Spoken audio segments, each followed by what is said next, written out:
I could not rationalize the severity of the actions that Israel was taking. I knew inevitably they were going to do strikes back to Gaza. They were going to mow the lawn, so to speak, as they had previously.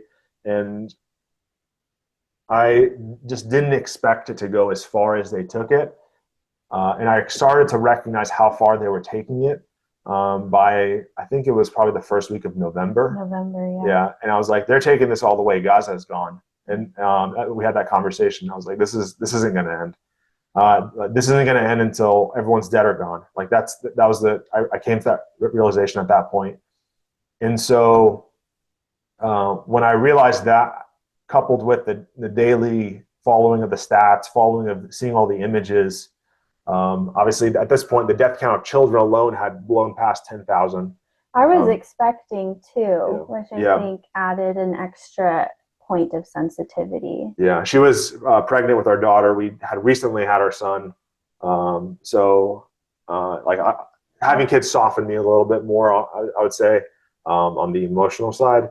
But then really just seeing the images of the people carrying their kids that are headless, blood gushing out, very obviously disgusting images that were a function of bombings and strikes and other sorts of military activities in densely populated civilian areas. I obviously reached the point that I couldn't take it anymore. And during this entire time frame, I was actually writing repeatedly to multiple congressmen and senators. I focused mostly on our Tennessee representatives and the Virginia representatives as well.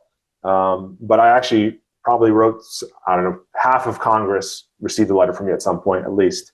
In many cases, multiple letters. I would go through at night, staying up till late, just copy, paste, change name, send it to the next person. And I would, until I couldn't stay awake anymore. I was doing that almost every night. And every single time I would send it, within a week, I'd get a response. It was very just default. On October 7th, Hamas, a U.S. designated terrorist organization, committed the worst attack on the Jewish people, et cetera, et cetera.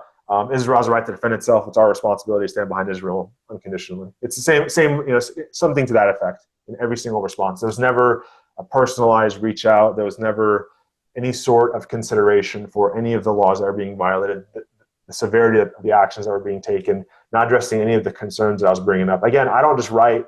When I bring up points, I focus very much on actionable points. Like, hey, this is the thing that's happening. This is where the line is getting crossed. This needs to be addressed. This is where U.S. law is being violated.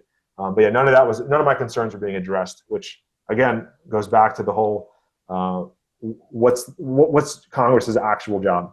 Their actual job is to represent the will of their constituents. So at a minimum, my senators and representative from Tennessee, because I'm still a Tennessee resident, even though I was in the military, should have reached back out to me and addressed my concerns at a minimum, and that didn't happen. So I felt unrepresented.